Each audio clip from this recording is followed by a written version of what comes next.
Alléluia, gloire à l'Éternel notre Dieu. Amen. Alléluia, on continue et on va donc essayer de terminer donc cet enseignement déjà sur les prophéties de Daniel, l'Apocalypse. Yeshua donc nous parle de cette détresse à venir, donc on va voir un petit peu ce qu'il va nous dire ici dans ce passage, Matthieu donc 24, versets 21 à 27. Donc, car la détresse sera si grande qu'il n'y en a point eu de pareil depuis le commencement du monde jusqu'à présent et qu'il n'y en aura point d'autre.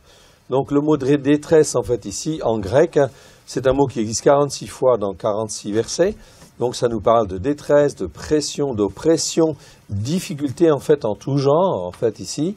Donc c'est le mot en fin de compte aussi qui correspond à ce que nous avions vu dans Daniel tout à l'heure. Il y aura une détresse telle qu'il n'y en a jamais eu. Okay? Donc ici, c'est vraiment en fin de compte très important, voilà, de s'attacher à Dieu et rien qu'à Dieu au travers de Christ. Et si ces jours n'étaient abrégés, personne ne serait sauvé, mais à cause des élus, ces jours seront abrégés. Amen, heureusement.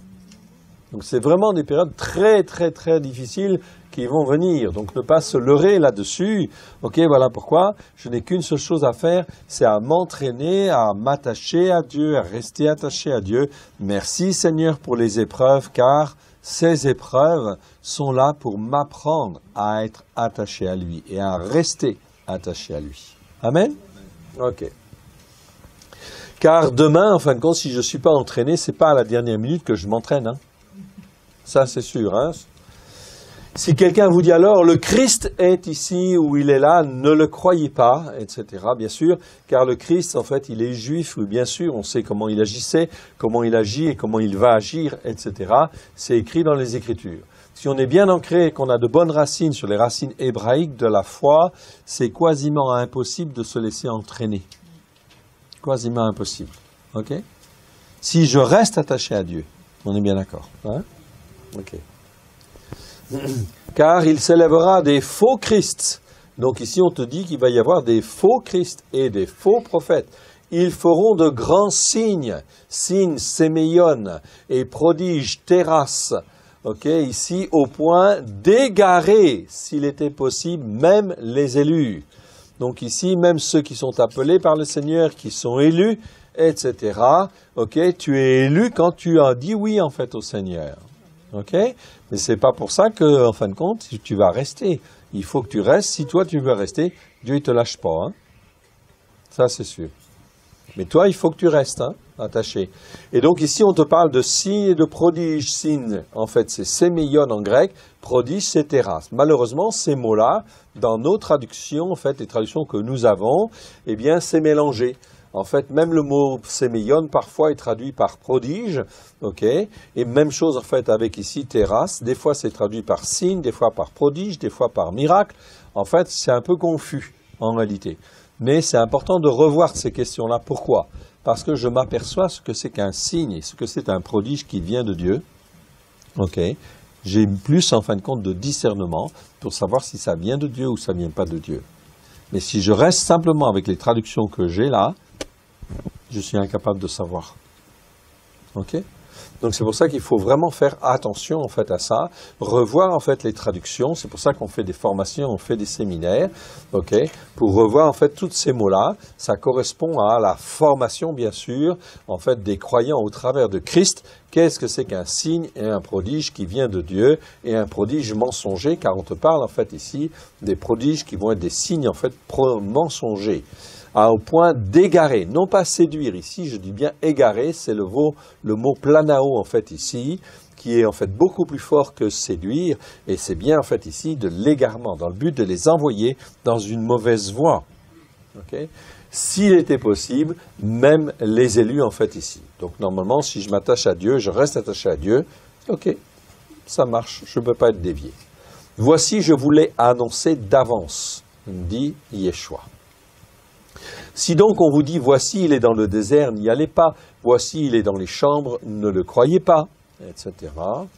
Car comme l'éclair part de l'Orient et se montre jusqu'à l'Occident, ainsi sera l'avènement du Fils de l'homme. Okay?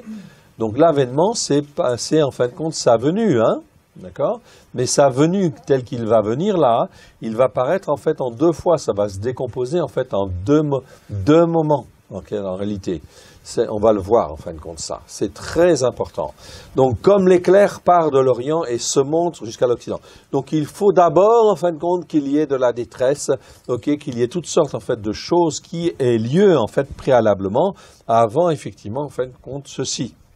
On peut penser d'une manière quasi certaine que ça, effectivement, c'est la période, en fait, aussi où l'enlèvement va bientôt avoir lieu. Mais il ne peut pas avoir lieu n'importe quand. C'est impossible. Okay? Donc, il ne faut pas se laisser entraîner, en fin de compte, par des fausses doctrines, évidemment.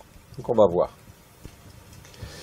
On continue dans Matthieu. Ici, aussitôt après ces jours-là de détresse, le soleil s'obscurcira et la lune ne donnera plus sa lumière. Les étoiles tomberont du ciel et les puissances des cieux seront ébranlées. Okay? On n'est pas sûr de comprendre dans le détail tout ce que cela veut dire en fait aujourd'hui. Oui, bien sûr, il faut marcher avec confiance avec Dieu. Il n'y a qu'une seule chose, c'est rester attaché à Dieu, okay? Être bien accroché en fait à Dieu. Okay? Donc il y a des choses, beaucoup de choses qui vont se passer. Alors le signe du Fils de l'homme paraîtra dans le ciel et toutes les tribus se lamenteront et ils et elles verront le Fils de l'homme venant sur les nuées du ciel avec puissance et une grande gloire. Donc ici, on te parle du Fils de l'homme, c'est bien sûr Yeshua, on est d'accord, okay, venant sur les nuées, c'est Néphélé en fait ici, c'est la même chose, c'est le même mot qui parle des nuages physiques que je le vois dans le ciel. Okay? Ce mot-là, Néphélé, on le traduit par nuage, que l'on voit, ou nuée en fait aussi, au sens général du terme. Okay? Donc ici, venant sur les nuées, du ciel, mais on te parle ici des nuées du ciel, des nuages du ciel en fait en réalité, avec puissance et une grande gloire. Ok? C'est pas à ce moment-là qu'il faut se dire il faut que je me prépare. Ou je suis prêt, ou je suis pas prêt. Si je suis prêt, ok, je peux monter. Si je suis pas prêt, eh ben tu restes sur la terre et tu vas en fin de compte vivre avec l'Antéchrist. Ok? Tu vas passer la période. Il enverra ses anges avec la trompette retentissante. Okay? Donc ici, on parle de trompette dans le Nouveau Testament. Le mot grec, en fait, parle effectivement d'un instrument qui est plutôt du type trompette, c'est vrai. Mais dans la Bible, en fait, on parle toujours du chauffard. Quand ce sont des signes ou des choses qui viennent du ciel, ce n'est jamais des trompettes. C'est toujours le chauffard. Okay? Donc c'est un son de chauffard. Donc il faut apprendre à sonner du chauffard ou à entendre le chauffard. Okay, parce que c'est en fait certainement un son de chauffard en fait ici que l'on va entendre et non pas une trompette. Et ils rassembleront, okay, il enverra ses anges et ici ils rassembleront ses élus des quatre vents depuis les extrémités des cieux jusqu'à l'autre. Ici on ne dit pas que Yeshua revient sur la terre, c'est pas en fait sa venue sur la terre, c'est son apparition en fin de compte dans le ciel, dans les nuages. Okay? Pour en fait venir chercher ses élus. Donc ici, il semblerait bien en fait qu'il y ait bien un rassemblement en fait ici qui est fait de tous ceux qui sont appelés à monter en fait ici avec Yeshua, okay, pour ne pas avoir à traverser la période de l'Antéchrist. Mais la détresse que l'on a vue tout à l'heure, elle a lieu avant. Okay? Donc il faut que tu résistes pendant la détresse qui va venir. On ne parle pas là de la grande tribulation, on est bien d'accord. Donc si je ne suis pas préparé à ça, qu'est-ce que je vais devenir? Eh bien, je vais tomber, forcément, parce que je ne suis pas averti. Vous savez, quand il y a des catastrophes, etc., hein, les gens, en fin de compte, ils ne sont plus la tête en fait, à réfléchir. Hein. Alors, où ils sont formés, c'est bien, où ils ne sont pas formés. Et s'ils ne sont pas formés, ben, c'est la panique. Okay? Donc ça va être une vraie panique, en fin de compte, aussi, quelque part. Instruisez-vous par une comparaison tirée du figuier. Dès que ses branches deviennent tendres et que les feuilles poussent, vous connaissez que l'été est proche. Donc bien sûr, on ne connaît pas vraiment en fait ni le jour ni l'heure, dit la Bible. Pour les gens des nations, ça veut dire que ça peut avoir lieu n'importe quand dans l'année. Okay? Pour les Juifs, ça ne veut pas dire tout à fait ça. Parce qu'en fin de compte, la seule fête de l'Éternel où on ne connaît ni le jour ni l'heure, c'est la fête des trompettes. D'accord ? Donc pour un juif, quand il entend ce message, il sait qu'on parle de la fête des trompettes. D'accord? Donc ça veut dire que ces événements-là, ils ont lieu à des fêtes de trompettes. Qui est instruit dans les fêtes des trompettes? Personne. L'Église n'est même pas au courant. Et c'est même pas que cette fête, elle existe la plupart du temps. Ok? Donc il faut vraiment, en fin de compte, venir. On est dans les temps messianiques. Maintenant, on a un calendrier des jubilés. Je vous rappelle, c'est le calendrier de Dieu. On le verra demain dans le détail. Ok? Ça nous permet en fait de comprendre les temps de Dieu. Où est-ce qu'on est? Comment est-ce que ça peut se passer? Tout, etc. Donc le Seigneur nous instruit en fait avec ça. On ne sait pas encore tout, mais on a déjà des éléments. Okay? Et ça, c'est important d'être instruit dessus. Pourquoi? Parce que les temps qui viennent, ça va être tellement troublé que si tu n'as pas des repères, eh ben, ça risque d'être chaud. Okay? Très chaud. Donc ici, instruisez-vous par une comparaison, tirez du figuier. Dès que ses branches deviennent tendres et que les feuilles poussent, vous connaissez que l'été est proche. Même chose en fait pour les périodes. Donc si le Seigneur permet aujourd'hui que nous ayons un calendrier des jubilés, okay? Comme on va l'expliquer demain, c'était une grâce du Seigneur, parce qu'avant nous savions, etc., qu'il y avait un autre calendrier, mais je suis désolé, mais moi je ne savais pas en fin de compte, et on ne pouvait pas savoir comment en fait il démarrait. On savait à peu près comment il fonctionnait, mais on ne savait pas comment en fait le mettre en place. Cette année, le Seigneur nous a ouvert les yeux pour qu'on puisse mettre en place ce calendrier des jubilés, okay, avec toutes les informations dont nous avons besoin pour bien le caler en fait dans le temps. Okay, bien posé sur les Écritures, donc on sait que c'est vraiment une grâce du Seigneur. C'est un cadeau du Seigneur. Okay? C'est vraiment une grâce exceptionnelle. Mais si nous avons cette grâce, c'est bien parce qu'il y a des raisons derrière. Il y a des raisons prophétiques et il faut se préparer. Okay? Parce que les temps sont courts. Okay? Les temps sont très courts. Donc ça nous permet de mieux discerner le plan de Dieu, ce que Dieu veut faire, parce que lui il ne fera pas autrement que ce qui est écrit dans sa Torah, ses prophètes et ses psaumes. Hein? Ça c'est clair. Donc il faut comprendre, etc. Il faut digérer en fait ces choses-là, et en fait, ça, effectivement, bien se caler par rapport au temps de Dieu. Ok? Donc apprenez à faire le Shabbat, apprenez à faire les fêtes de l'Éternel, parce que ça nous permet de rentrer dans cette dimension d'obéissance et de soumission en fait à Dieu. Ok? De même, quand vous verrez toutes ces choses, sachez que le Fils de l'homme est proche, à la porte. Et quand le Fils de l'homme, en fait, il est prêt, hein, il est à la porte, eh ben, ok, il est là, hein, il fait toc-toc, et puis on ouvre la porte, ok, il est là. C'est les 10 vierges, hein. Il y en a 5 qui rentrent, et les 5 autres, elles restent, hein. Et pourtant, c'est des vierges. Donc, elles ont été lavées par le sang de l'agneau. Mais il y en a 5 qui ne rentrent pas. Et 5 qui rentrent. Celles qui rentrent, c'est celles qui ont de l'huile. C'est-à-dire qui ont travaillé avec le Seigneur. Les 5 autres, elles sont vierges. Ça veut dire qu'elles ont été lavées par le sang de l'agneau, puisqu'elles sont vierges. Mais elles ne rentrent pas. Et Yeshua leur dit, moi je ne vous connais pas. Ben, ils sont appelés, et puis voilà, ils n'ont pas fait ce qu'il fallait. Voilà. Ok. Je vous le dis en vérité, cette génération ne passera point, que tout cela n'arrive. Le ciel et la terre passeront, mais mes paroles, logos en fait ici, ne passeront point. Logos, c'est la parole qui est écrite, qui est exprimée. Ok, très bien. Ok, tout ça, en fin de compte, c'est en fait très sérieux. On ne se moque pas de la parole de Dieu. Hein? Ok. Alors, la colère à venir. Paulos félicite les croyants des Thessaloniques, car ils sont des imitateurs. Ici, bon, est-ce que ça pose un problème, en fin de compte, pour convertir et pour former, façonner, au travers du Saint-Esprit? Non. Dieu cherche des cœurs. Dès lors qu'il y a des cœurs qui s'ouvrent, okay, Dieu y forme, y façonne. Okay? L'exemple des Thessaloniciens, je vous répète, j'insiste, en l'espace de 6 mois, 1 an, tout au plus 1 an et demi, ils sont devenus des modèles. Okay? Donc, ce n'est pas un problème pour Dieu pour former. Je vous rappelle que le calendrier en fait, des messianiques que nous avons ici, des jubilés, il est sur 18 mois. Ça fait maximum 1 an et demi. D'accord? Donc, nous avons 18 mois pour nous façonner, nous former, etc., nous bien travailler comme il faut, avant de rentrer dans des temps spéciaux, c'est-à-dire la Pâque 2020, où là, on va rentrer dans une dimension spirituelle tout à fait particulière, où le calendrier solaire et le calendrier lunaire sont décalés de 1 jour. Exactement la même configuration de temps que l'année où Yeshua s'est offert en sacrifice.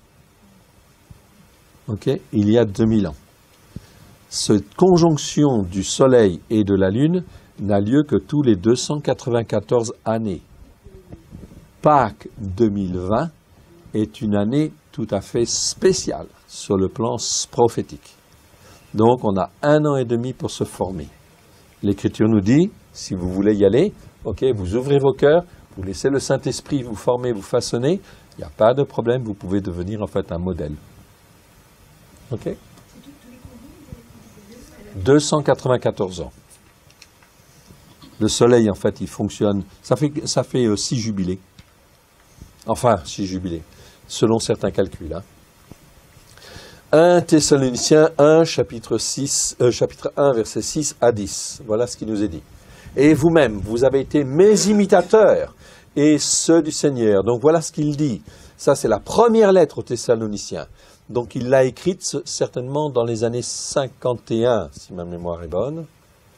51 pour la première, 52 pour la seconde. Okay ? Et en fait ici, ça veut dire qu'en fait, il dit en fait ici, vous avez été mes imitateurs et ceux du Seigneur, en recevant la parole au milieu de beaucoup de tribulations et avec la joie du Saint-Esprit. En sorte que vous êtes devenus un modèle pour tous les croyants de la Macédoine et de l'Achaïe, c'est-à-dire toute la Grèce. Ok ? En l'espace de 6 mois, 1 an. Ok, ici. Non seulement, en effet, la parole de l'Éternel a retenti de chez vous, la parole de l'Éternel aussi, ok, c'est au lieu de la parole du Seigneur. Ici, c'est un exemple, en fait, ici. Dans la Torah, les prophètes et les psaumes, jamais vous verrez, en fin de compte, ici, cette expression, la parole du Seigneur. Mais la parole de l'Éternel, oui. Ok ? Donc ici, non seulement c'est la parole, en fin de compte, bien sûr, qui était donnée au départ. Et qui c'est la parole de l'Éternel ? Yeshua lui-même. Ok ? Non seulement la parole de l'Éternel a retenti de chez vous dans toute la Macédoine et l'Achaïe, mais votre foi en Dieu s'est fait connaître en tout lieu, de telle manière que nous n'avons même pas besoin d'en parler. Pas besoin de faire de la pub. Ok ? Distribuer des tracts, tout, etc. Ça se sait. Vous savez, le Saint-Esprit, il sait faire sa pub, hein ? Ok, lui, il n'y a pas de problème. Hein? Ok, la seule chose qu'il cherche, c'est simplement des cœurs qui soient obéissants, soumis, et qui soient disposés, etc. Et à ce moment-là, en fin de compte, ça y va. Parce que c'est la puissance du Saint-Esprit qui fait. Et est-ce qu'il y en a un doute là-dessus? Non, pas du tout. Est-ce que Dieu veut sauver? La réponse est oui. Est-ce qu'il veut remplir, en fait, les cœurs et les vies de sa présence? Bien évidemment. Ok, tout est accompli au travers de Christ. C'est pas un problème. Alors, qu'est-ce qui fait qu'aujourd'hui, c'est pas répandu? C'est parce qu'il y a un gros problème à la base. Ok ? D'obéissance et de soumission à quoi? À la Torah. Car on raconte à notre sujet quel accès nous avons eu auprès de vous et comment vous vous êtes convertis à Dieu en abandonnant les idoles pour servir le Dieu vivant et vrai. Donc ici, l'explication est très claire. Ok ? Les Thessaloniciens, c'est vraiment un exemple, un modèle. Je vous encourage à relire toutes les lettres, les 2 lettres en fait aux Thessaloniciens, c'est absolument merveilleux. Et pour attendre des cieux son Fils qu'il a ressuscité des morts, Yeshua qui nous délivre de la colère à venir, bien sûr. Et la colère, elle est proche, elle va venir. On continue. Verset 14 à 16 du chapitre 2 cette fois-ci. Car vous, frères, vous êtes devenus les imitateurs des églises de Dieu qui sont en Christ Yeshua dans la Judée. Ah, intéressant ça. Ça veut dire qu'ils sont les imitateurs des assemblées qui sont en Judée. Donc, ils faisaient le dimanche, bien sûr. Les Pâques chrétiennes? Non. On est en fait dans un christianisme juif, essentiellement juif, exclusivement juif. Les assemblées de Judée, ok, bien sûr qu'ils font Shabbat, bien sûr qu'ils font les fêtes de l'Éternel, bien sûr qu'ils font Purim, bien sûr qu'ils font Hanouka, etc. Ok? Et c'est en fin de compte cette assemblée de Thessalonique, ils sont à l'image de. Ça vous prouve bien que le christianisme, même chez les nations à cette époque-là, c'est un christianisme juif, essentiellement juif, exclusivement juif. Personne ne fait en fait le dimanche. Ça n'existe pas. Ça va exister officiellement au IVe siècle. Les Pâques chrétiennes, ça n'existe pas non plus. Ça commence à apparaître à la fin du IIe siècle, entre les années 150 et 200, dans quelques communautés chrétiennes des nations. C'est tout. Partout ailleurs, on fait la Pâque de l'Éternel. Du reste, je vous rappelle que les Pâques chrétiennes, essayez de trouver un seul verset où c'est marqué les Pâques chrétiennes, les Pâques, en fin de compte, au pluriel, dans la Bible. Ça n'existe pas. Alors, pourquoi ceux qui se disent chrétiens célèbrent-ils les Pâques au pluriel? Ok? Vous se posez les questions. Quatrième siècle officiellement. Ok? Avec Constantin. Ok? Qui sont en Christ Yeshua dans la Judée. Parce que vous aussi, vous avez souffert de la part de vos propres compatriotes les mêmes maux qu'elles ont souffert de la part des Juifs.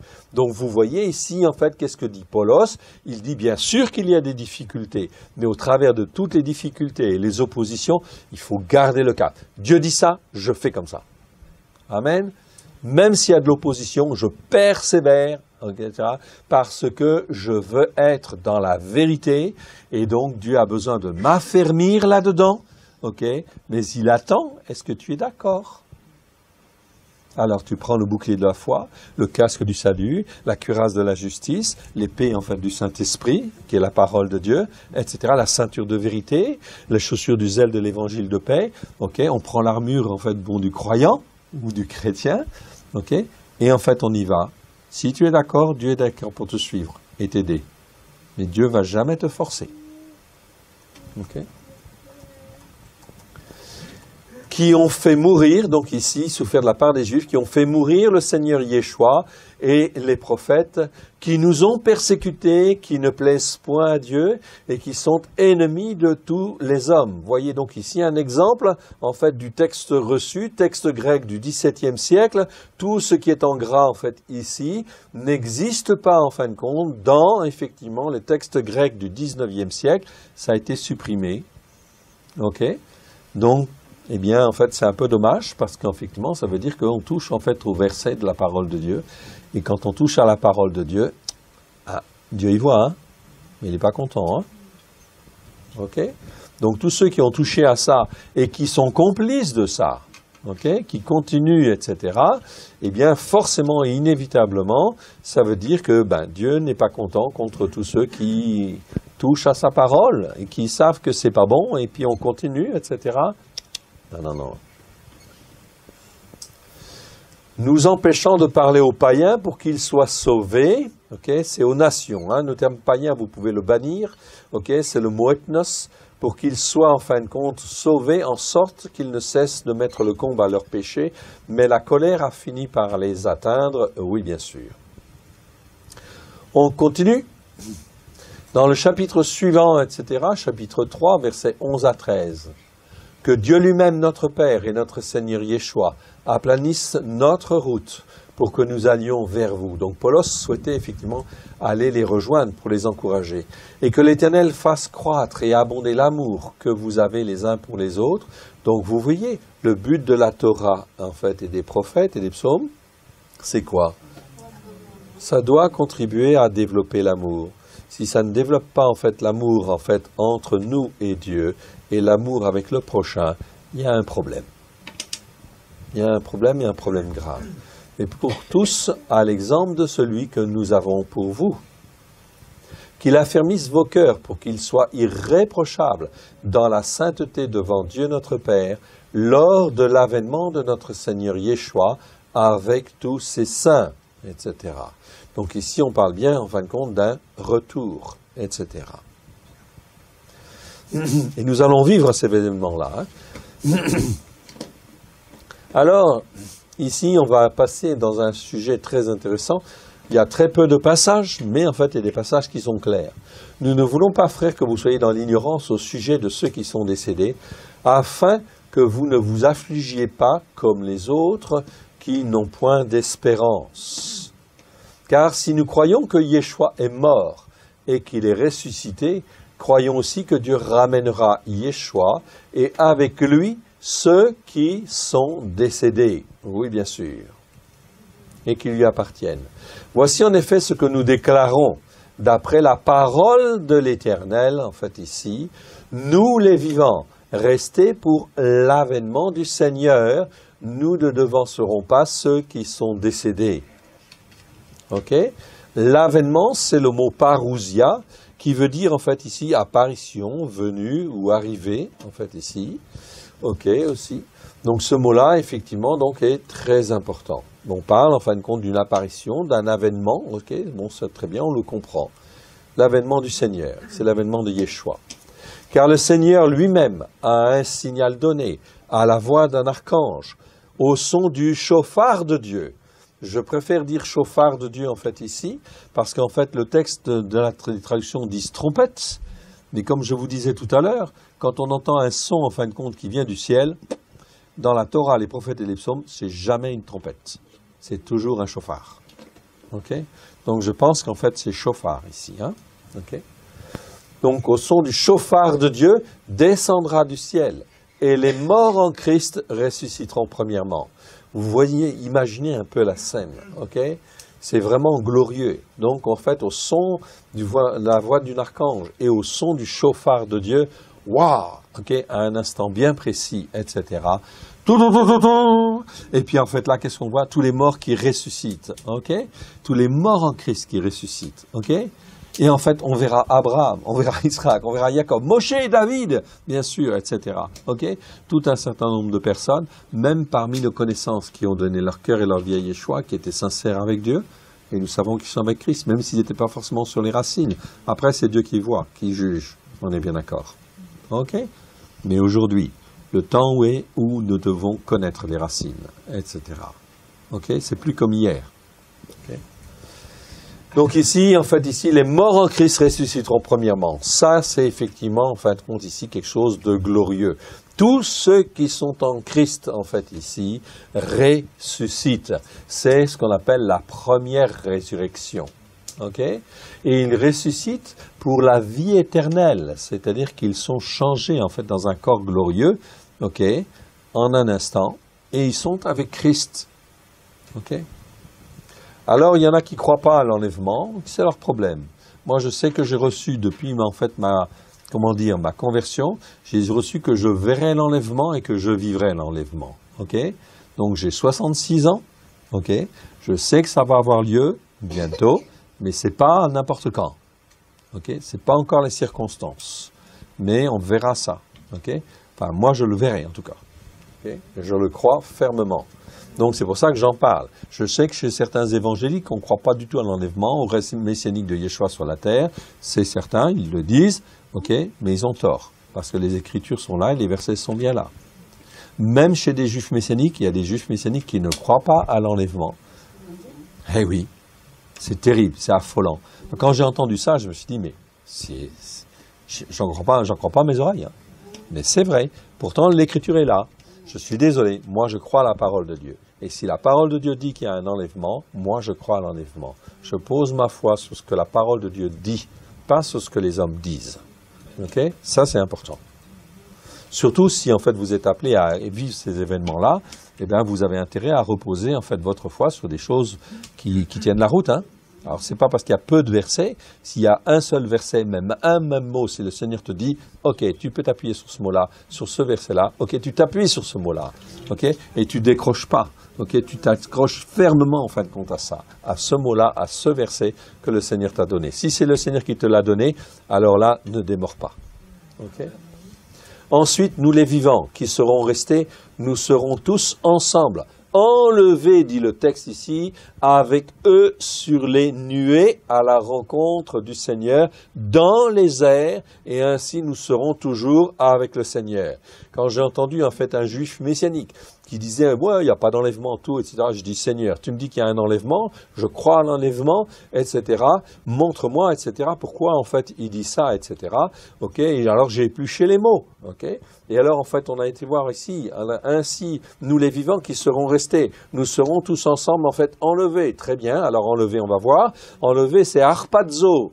Harpazo ici, c'est vrai, ça ne veut pas dire enlevé. C'est vrai, ok, mais c'est en fin de compte plutôt enlever avec force au sens de arracher, aspirer, ok, c'est encore mieux,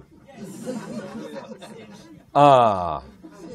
Quand je suis tombé dessus, j'ai dit, merci Seigneur. Ta parole, elle est la vérité.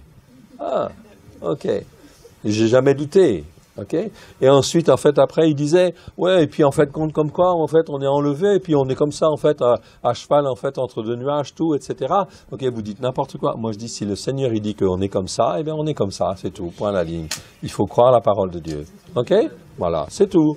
C'est une question de foi. Et ici, c'est dit, en fait, avec eux sur des nuées. Ici, nuée, en fait, ici, eh bien, on regarde, en fin de compte, c'est le mot néphélé. Et néphélé, c'est quoi? C'est nuée, c'est nuage. Mais c'est les nuages que tu vois dans le ciel. OK? Le ciel physique, etc. Donc, en fait, ici, c'est pas des nuées spirituelles. OK? C'est, en fin de compte, les nuages. OK? Avec eux sur les nuages. Car Yeshua n'est pas descendu sur la terre ici. Il paraît. Simplement. Il paraît dans les nuages. Il paraît dans le ciel physique que tu vois là, parce que l'Écriture dit ça. Donc, tu le crois. OK. Si tu veux croire la parole de Dieu, tu le crois. Moi, je le crois. OK? Et je l'enseigne. Je l'enseigne parce que je le crois et parce que c'est la parole de Dieu qui le dit. Après, en fait, les gens, ils croient pas. Ça, c'est leur problème. OK? Mais en fin de compte, si je trouve qu'il y a des personnes qui ne sont pas d'accord, je veux dire, tu te trompes, mon frère, parce que en fait, la parole de Dieu dit ça. Regarde le verset. Tu peux regarder en fait en grec ce que ça veut dire tout, etc. Et ça veut bien dire ça. Donc, si la parole de Dieu dit ça, eh bien, c'est ça qu'il faut croire. Okay?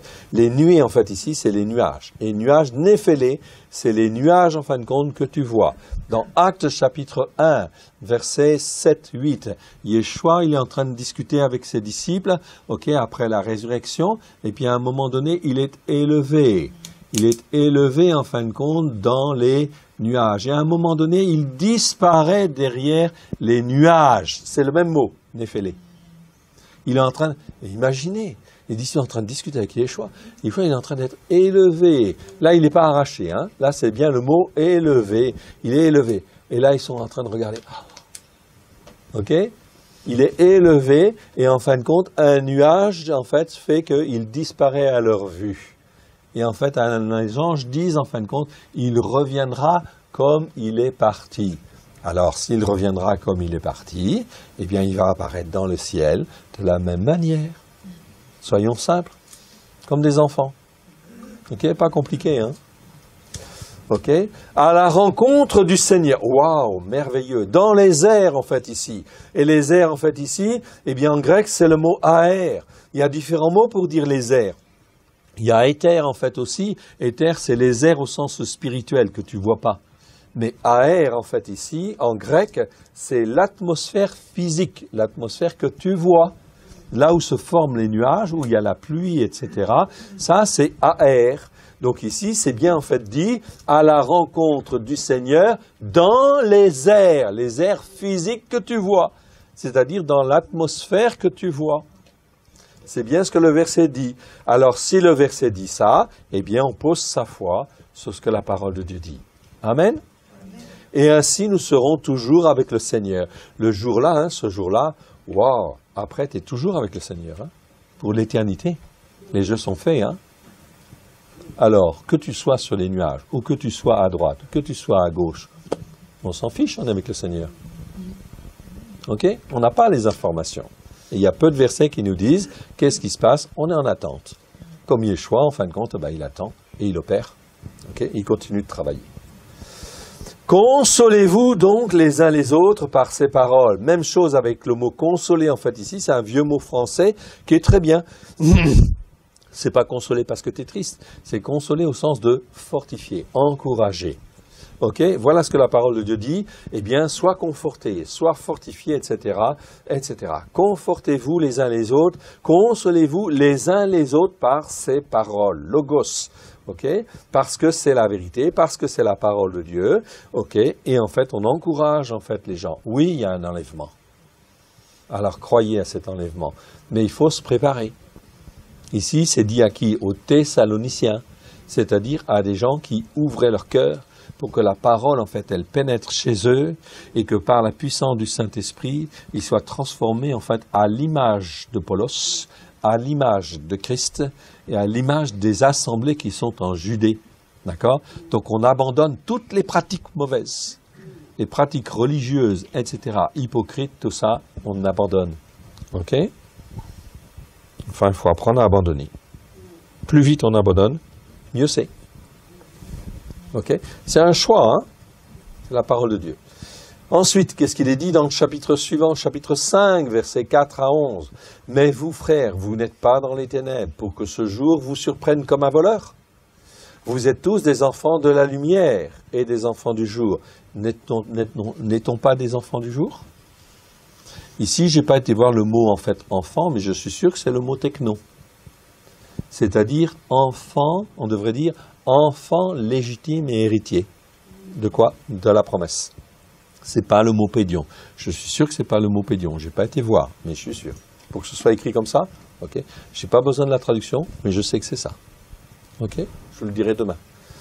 Ok. Les enfants de la lumière et des enfants du jour. Nous ne sommes point de la nuit ni des ténèbres. Ok. Ne dormons donc point comme les autres, mais veillons et soyons sobres. Ok. Car ceux qui dorment dorment la nuit et ceux qui s'enivrent la nuit.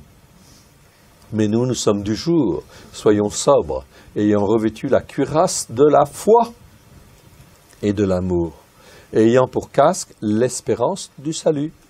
Ok. Car Dieu ne nous a pas destinés à la colère, mais à la possession du salut, par notre Seigneur Christ Yeshua, qui est mort pour nous, afin que, soit que nous veillions, soit que nous dormions, nous vivions ensemble avec lui. C'est pourquoi exhortez-vous réciproquement. Donc il faut s'encourager les uns les autres dans la parole de Dieu. Et édifiez-vous les uns les autres comme en réalité vous le faites.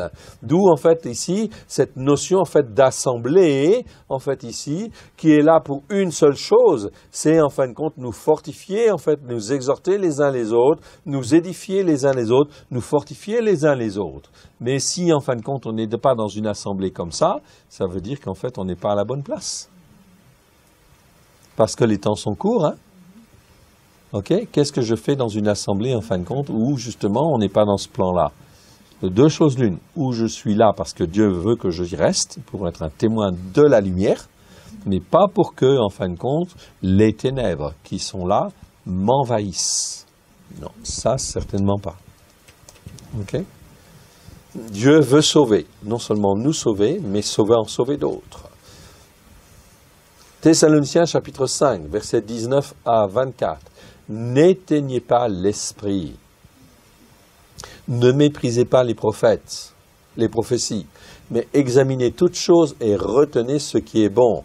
Donc ici, ça appelle en fin de compte quoi? Au discernement. Il faut que j'apprenne à juger. Est-ce que le Seigneur veut que l'on juge? Oui, que l'on apprécie les choses qui sont bonnes et les choses qui ne sont pas bonnes.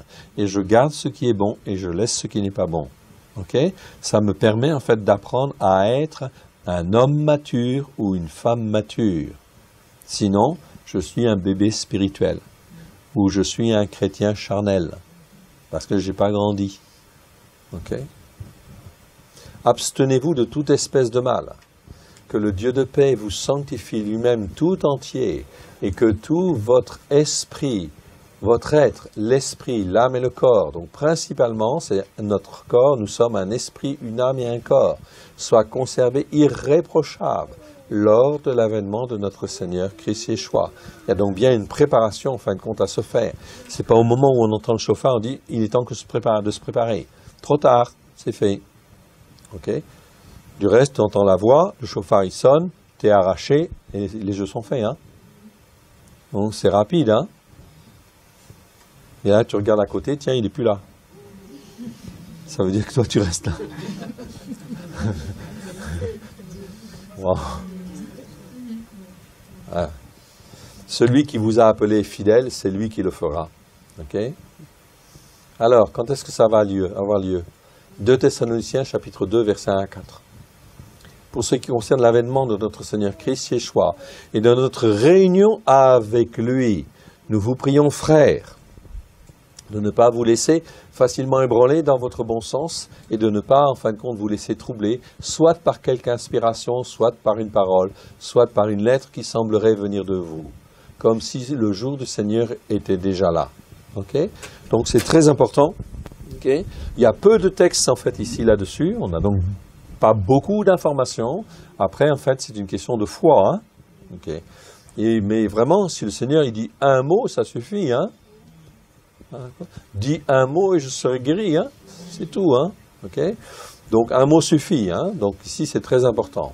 Que personne ne vous séduise d'aucune manière, car il faut que l'apostasie soit arrivée auparavant et que l'on ait vu paraître l'homme impie, le fils de la perdition. Donc, pas d'enlèvement avant.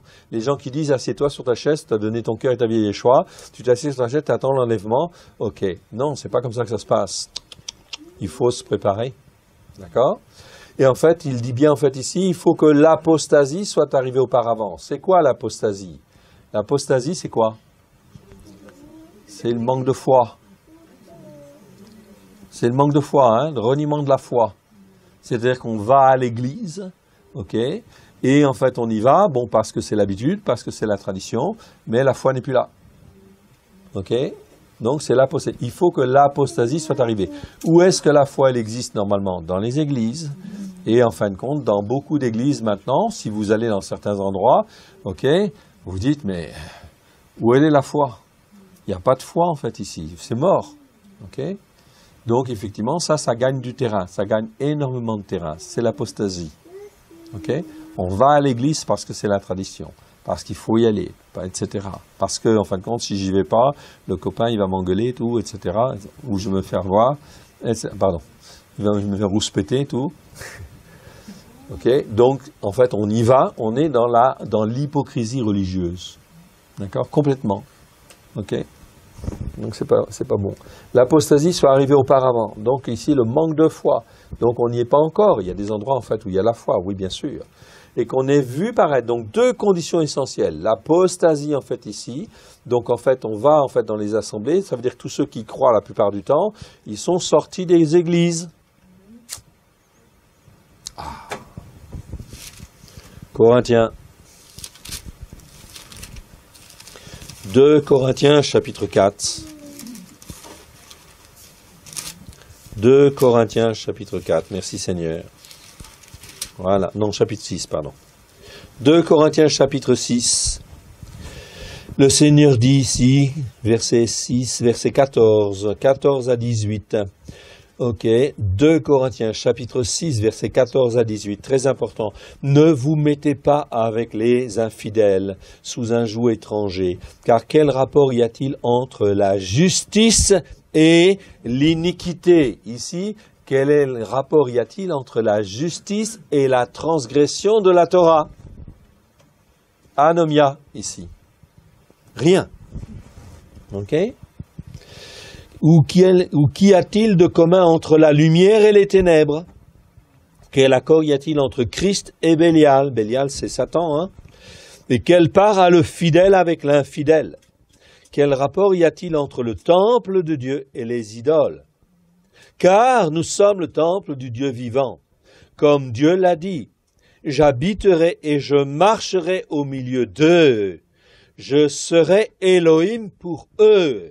Et non pas je serai leur Dieu, je serai Elohim pour eux, c'est-à-dire je serai le Dieu de la création du ciel et de la terre pour eux, et je serai le Dieu de la justice, car Elohim veut dire le Dieu de la justice pour eux.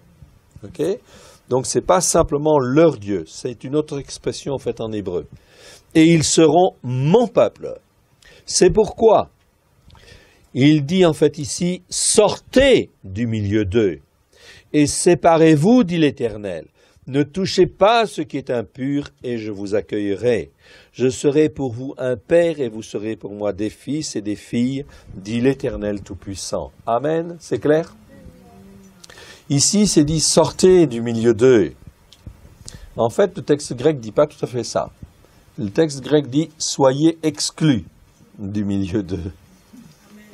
Amen. Pourquoi? Parce que vous écoutez la Torah, vous la mettez en pratique. Et on dit, mais qu'est-ce que vous faites là? Vous judaïsez dehors? Merci Seigneur, parce qu'on vous met dehors. Ok? Ça veut dire qu'on n'aime pas la Torah, on n'aime pas Dieu, et en fait on vous met dehors. Si c'est comme ça, c'est merveilleux. Alors on est triste parce qu'on est jeté dehors. Ah, c'est pas grave. Merci Seigneur, ta parole est la vérité. Ok? Donc, dans une église où, en fait, ça se passe mal, il faut dire au Seigneur, qu'est-ce que tu veux que je fasse? Quelle est ta volonté? Si tu veux que je reste, pour être un témoin de ta vérité. C'est pas pour être comme les autres. C'est pour être un témoin de ta vérité. Ok? Parce que Dieu veut que tu restes là pour que tu en touches d'autres. Ça, c'est le plan de Dieu. Il est souverain. Donc, il est souverain pour ta vie. S'il veut que tu restes, il faut que tu restes. Si, en fin de compte, il te dit, mon fils, ma fille, ok, je préfère que tu t'en ailles parce que tu vas, en fait, mourir si tu restes là. Si le Seigneur te dit de sortir, tu sors. Ok? Mais il ne faut pas rester là. Parce que sinon, tu vas... Hein, les mauvaises mœurs corrompent, hein? Ok? D'accord? Donc, il faut faire la volonté de Dieu, faire attention. Donc, l'apostasie, c'est très important, en fait, ici, il faut faire attention. L'apostasie, donc, ici, sortez du milieu d'eux, c'est, en fait, soyez exclus. Et comment tu peux être exclu? Simplement parce que tu écoutes la parole, tu aimes la parole, et tu dis, Dieu, il a dit ça, moi, je fais ça. C'est tout. Je suis comme un enfant, c'est tout. Dieu a dit, Yeshua a dit, le royaume des cieux appartient à ceux qui sont comme les petits-enfants. Ok? Dieu dit, il dit que ça, ok, je fais ça. Ok? Voilà, c'est tout. J'obéis. Un enfant, est-ce qu'il pose des questions? Papa, il a dit ça? Ok, eh ben on fait comme ça. Ok. Donc il faut que l'apostasie soit arrivée auparavant, très chaude. Une condition essentielle. Ok? Deuxième condition est qu'on ait vu paraître l'homme impie. Paraître, en fait, ici, ok, c'est donc aussi très important. Anthropos, c'est bien, en fait, homme. Et ici, amartia. Ici, en fait, c'est traduit par impie, mais c'est pas, en fin de compte, ici, encore une fois, déformation. Ok, c'est l'homme, en fait, littéralement, l'homme du péché. Ok, le mot impie, c'est asebes, A-S-E-B-E-S en grec. Ici, en fin de compte, c'est l'homme du péché. Bon, il est impie, on est bien d'accord. Mais il ne faut pas trop changer les mots comme ça parce que après, en fait, ça peut entraîner à la confusion. C'est l'homme du péché, en fait, ici. Le fils de la perdition. De qui on parle? Bien sûr, de l'anomos, du centaura. Ok? Donc ici, il faut qu'on l'ait vu paraître. Le voir paraître, ici, en fait, c'est une expression grecque, en fait, aussi, qui veut dire, en fait, il faut qu'il paraisse, mais il paraisse aux yeux de tous. Donc, quand est-ce qu'il paraît aux yeux de tous? Ok, c'est quand il devient, en fait, le roi du monde. Donc, tant qu'il n'a pas paru devant tout le monde, il n'y a pas d'enlèvement. Alors, quand on te dit, ben, tu appartiens à Christ, assieds-toi sur ta chaise et on attend l'enlèvement, ben, c'est pas bon du tout, hein, ok? Et d'abord, en fait, le jour où la situation, en fin de compte, est tellement dégradée, etc., ok, t'as pas résisté, en fait, il faut vraiment, en fin de compte, passer toute la détresse, en fait, avant, hein, ok, on n'est pas dans la grande tribulation, l'antéchrist n'est pas encore venu, ok, mais quand il va paraître, suite à des grands désordres, etc., qui existent partout dans le monde, ok, ben, quand il a paru, les jeux sont faits, hein, ok. Et là, en fait, quand il a paru, ok, le fils de la perdition, celui-là même qui est l'adversaire, qui s'élève au-dessus de tout ce qu'on appelle Dieu et de ce qu'on adore, il va jusqu'à s'asseoir dans le temple de Dieu, se proclamant lui-même Dieu. Donc il va paraître en fait ici, et ensuite il va s'asseoir en fait dans le temple de Dieu, se proclamant lui-même Dieu, mais ça va se faire 3 ans et demi en fait après. D'accord ? Donc faire attention aux versets, hein, comment on les interprète. Hein. Attention, ça, il va s'asseoir dans le temple au milieu de la semaine, c'est-à-dire qu'il règne. Et pendant 7 ans, il a paru, il règne pendant 7 ans. Pendant 3 ans et demi, il remet de l'ordre partout dans le monde, avec en fait la puissance du léopard, du lion, de l'ours, la puissance de Satan. Ok, donc ça se fait pas en douceur. Hein. Ok. Ça se fait, en fait, t'es d'accord? T'es pas d'accord? Ok, on te tue, ou on te met en prison, ou on te torture, tout, etc. Hein? Ça se fait pas dans la douceur. Hein? C'est régime nazi, régime autoritaire, régime, d'extermination, tout, hein, etc. Hein? On est dans des situations où ça discute plus. Hein? Alors, si tu es avec le Seigneur, etc., tu as intérêt à ne plus être là. Si tu es là, en fait, encore, c'est parce que c'est de ta faute. Parce que tu n'as pas obéi. Tu t'es pas soumis à la volonté de Dieu, au logos de Dieu, à la parole de Dieu. Ok? Donc voilà pourquoi il faut se préparer. Ok? Sinon après les choix c'est pas nous qui faisons, hein? C'est Dieu qui fait. Hein? Celui qui aspire, c'est lui. Hein? D'accord? Ok, il va s'asseoir dans le temple de Dieu, se proclamant lui-même Dieu. Donc au milieu de la semaine, il règne. Donc il va régner pendant 7 ans. Au milieu de la semaine, il va à Jérusalem. Il rentre dans le temple. Il profane en fait le temple. Et en fait se proclame lui-même Dieu. D'accord? À partir du moment où il se proclame lui-même Dieu, ça veut dire tout ce qui représente Dieu sur la terre, tous les croyants, juifs et non-juifs qui sont sur la terre, ils sont pourchassés à l'extrême. Ok, c'est en fait comme une Shoah. Ok, c'est une voilà, une extermination en fait systématique de tout ce qui appartient directement ou indirectement à Dieu. Ok, il n'y a qu'un certain nombre qui échappent en fuyant. Mais la plupart, en fin de compte, ici, on est dans l'épreuve. Et en fait, ils sont dans l'épreuve parce qu'ils ont une chance encore d'être sauvés, évidemment, s'ils ne renient pas le Christ. Ok? Comme ils n'ont pas écouté avant, ils vont être éprouvés, et c'est dans le feu qu'ils sont éprouvés. Si dans le feu ils résistent, ils sont sauvés.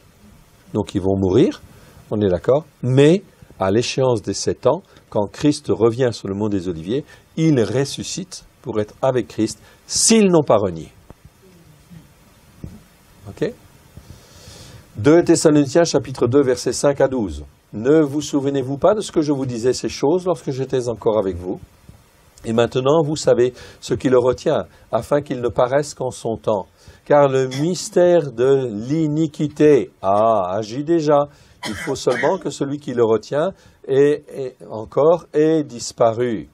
Ok, l'iniquité ici, c'est le mot anomia ici. Donc anomia, c'est la transgression de la Torah. Ok, bon, très bien. Il faut remettre les pendules à l'heure.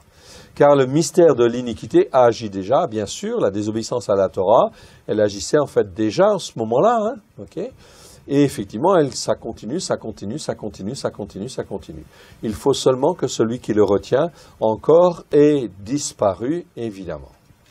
Alors paraîtra l'impie, que le Seigneur Yeshua détruira par le souffle de sa bouche, et qu'il écrasera par l'éclat de son avènement. Le mot impie, en fait, ici, c'est pas impie. Comme je vous l'ai dit déjà, c'est le mot anomos. Nomos, ça veut dire Torah. Anomos, eh ben, on va dire, en fait, c'est contre la Torah. Hein. Impie, c'est asebes, A-S-E-B-E-S. Donc ici, on veut dire sans Torah ou contre la Torah. Celui qui agit contre la Torah, etc.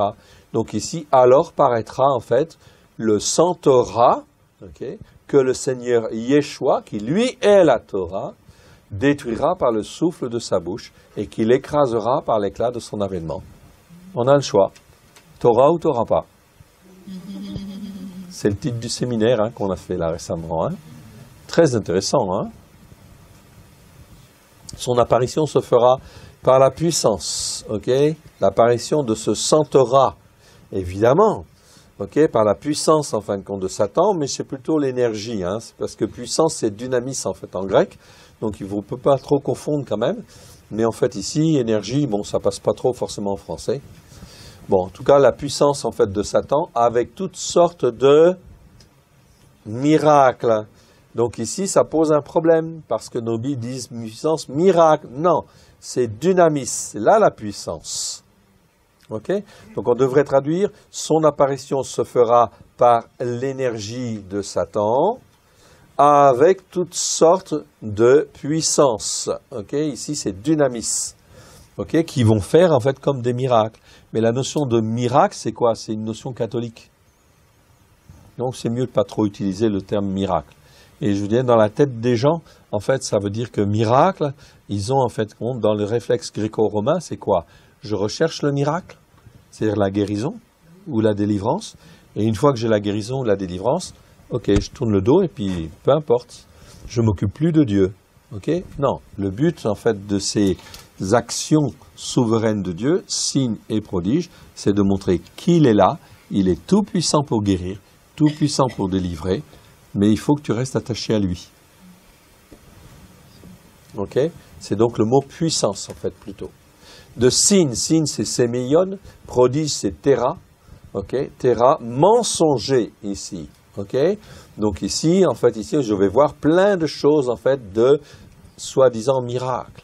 Il y a des gens, en fait, quand ils voient un miracle, ok, c'est de Dieu. Ils ne sont pas tous de Dieu, hein? D'accord? Et il va y avoir des miracles mensongers, en fait, ici. Avec toutes les séductions de l'injustice, en fait, ici. Adikia. Et vous voyez que dans nos Bibles, c'est traduit par iniquité, en fait, ici. Mais iniquité, ici, c'est adikia, en fait, ici, le mot grec, donc c'est plutôt injustice. Pour ceux qui périssent, parce qu'ils n'ont pas reçu l'amour de la vérité pour être sauvés. Ah, c'est terrible, ça. Ils n'ont pas reçu l'amour de la vérité pour être sauvés. C'est quoi la vérité? La Torah. Ok? J'aime la Torah parce que c'est la parole qui vient de Dieu. Le psaume 119, je vous encourage à le découvrir. Non pas dans les traductions que nous avons, mais vous avez des petits fascicules là-bas.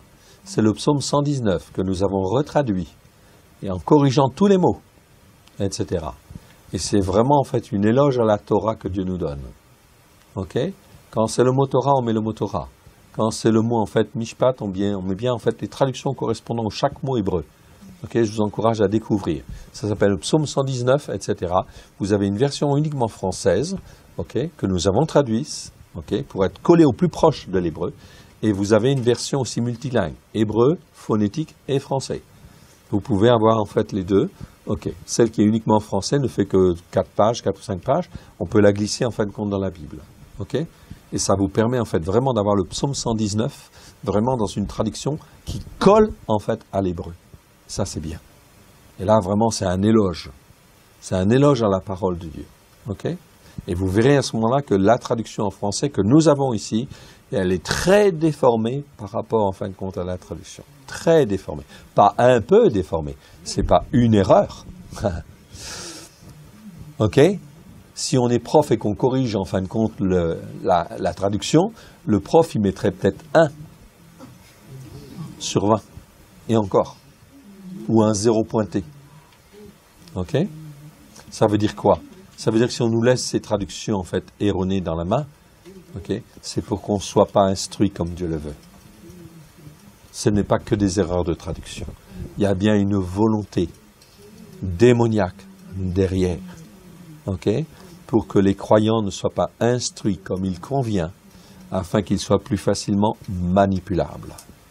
Attention mes frères et sœurs. Okay. Donc ici, ils n'ont pas reçu l'amour de la vérité pour être sauvés. Aussi, Dieu leur envoie-t-il. Donc parce qu'ils n'ont pas reçu l'amour de la vérité. C'est Dieu qui envoie, hein, ici. Tu refuses la vérité, tu refuses la parole de Dieu.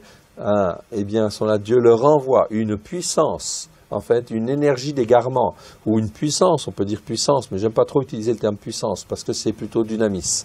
Peu importe, une puissance ou une force d'égarement, si on veut, ok?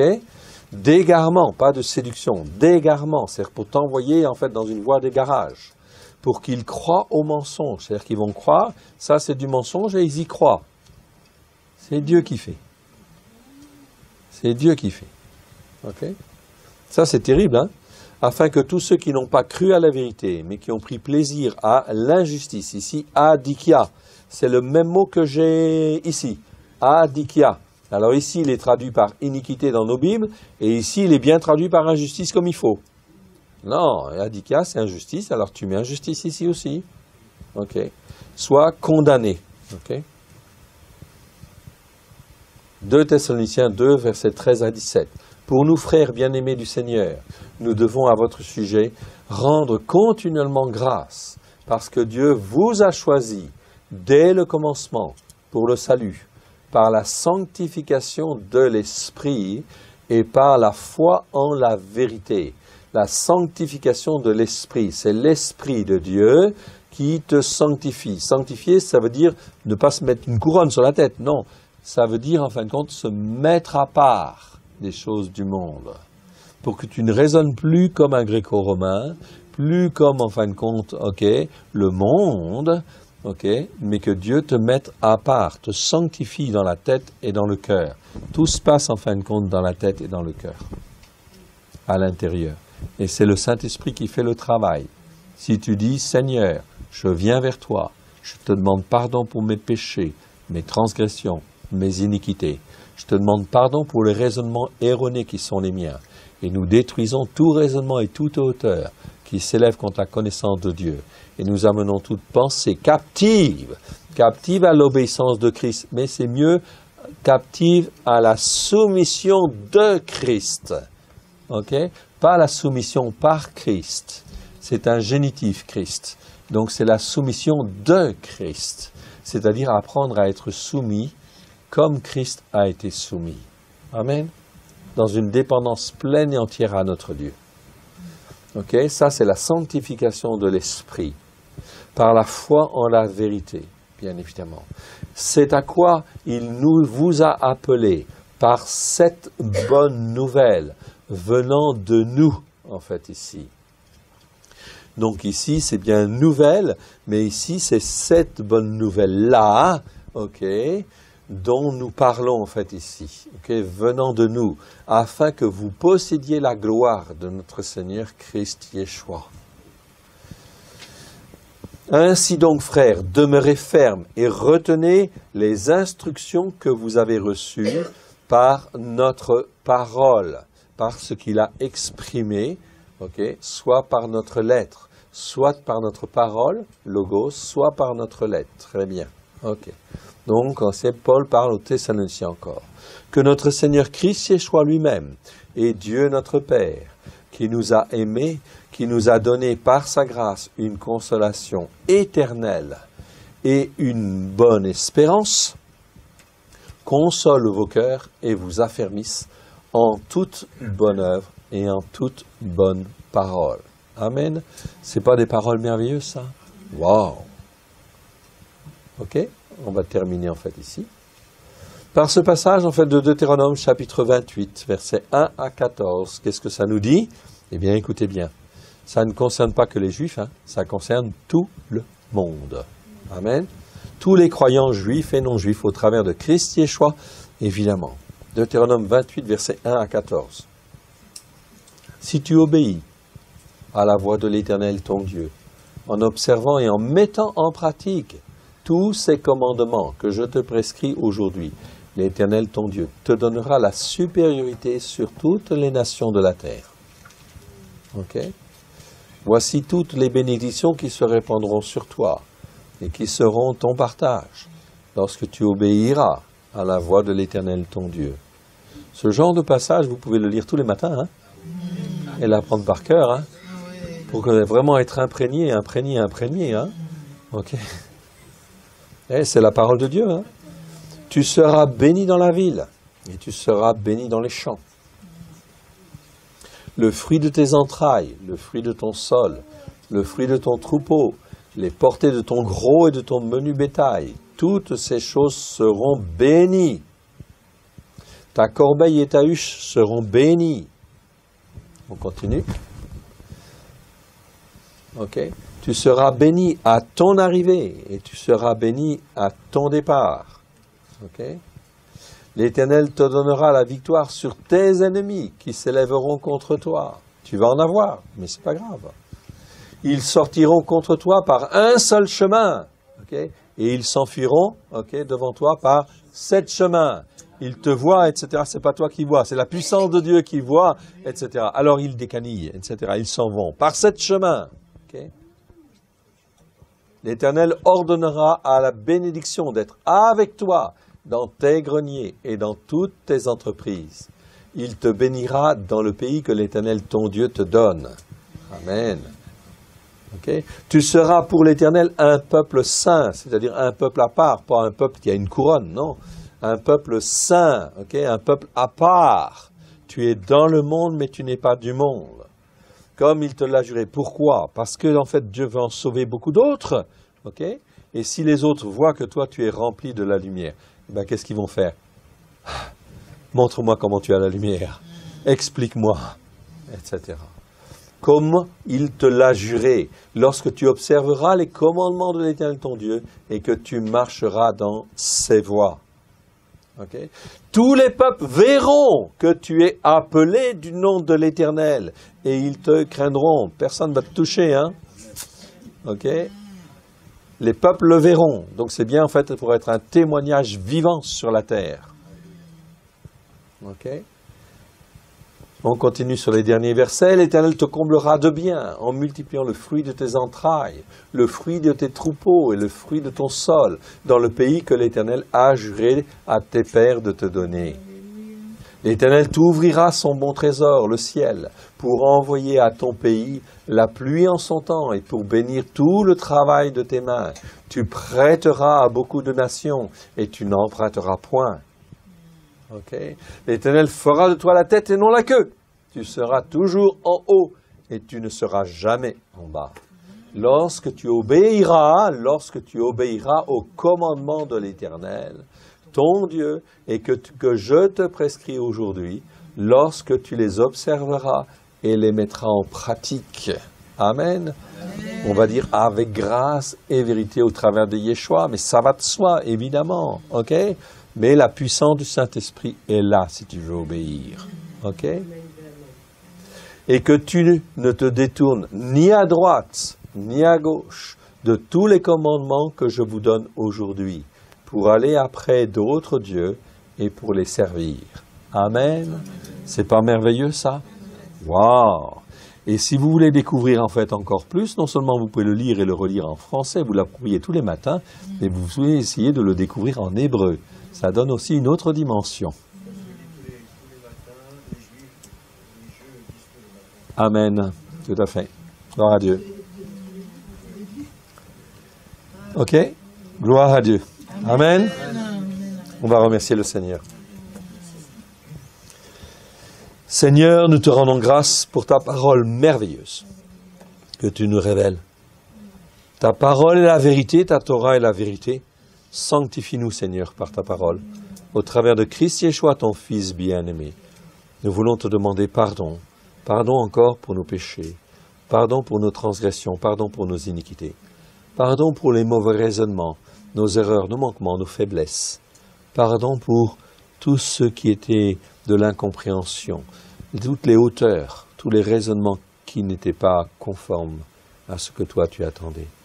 Tu as tout accompli au travers de Christ Yeshua, ton Fils bien-aimé, il y a 2000 ans. Nous voici, Seigneur. Nous voulons te dire Inéni. Inéni, Seigneur, nous voici corps, âme et esprit devant toi, afin que tu nous touches les uns les autres, et que tu te révèles à nous comme toi tu le veux. Que notre corps soit vraiment une habitation de Dieu en esprit, par la puissance de ton Saint-Esprit, dans le précieux nom de Yeshua. Car nous sommes le temple du Saint-Esprit. Sonde nos cœurs, sonde nos reins, vois tout ce qui ne va pas. Révèle-le-nous, Seigneur, dans les prochains jours, les prochaines semaines. Oui, Seigneur, car c'est à toi que nous voulons appartenir, au travers de Christ Yeshua, ton Fils bien-aimé, afin que ta volonté soit faite sur la terre comme au ciel, à la gloire de ton saint nom. Les mots sont bien faibles, Seigneur, pour te dire merci. Mais nous ne savons que te dire merci. Merci pour tout ce que tu as accompli il y a 2000 ans. Merci, Seigneur, parce qu'aujourd'hui tu exerces ta miséricorde et ta bonté, et que nous sommes devant toi, comme un rien. Mais Seigneur, aide-nous à te faire plaisir, que tu sois notre Dieu, comme toi tu le veux, au travers de Christ Yeshua, ton Fils bien-aimé. Merci, Père. Merci, Yeshua. Merci, Saint-Esprit. Amen. Que Dieu vous bénisse.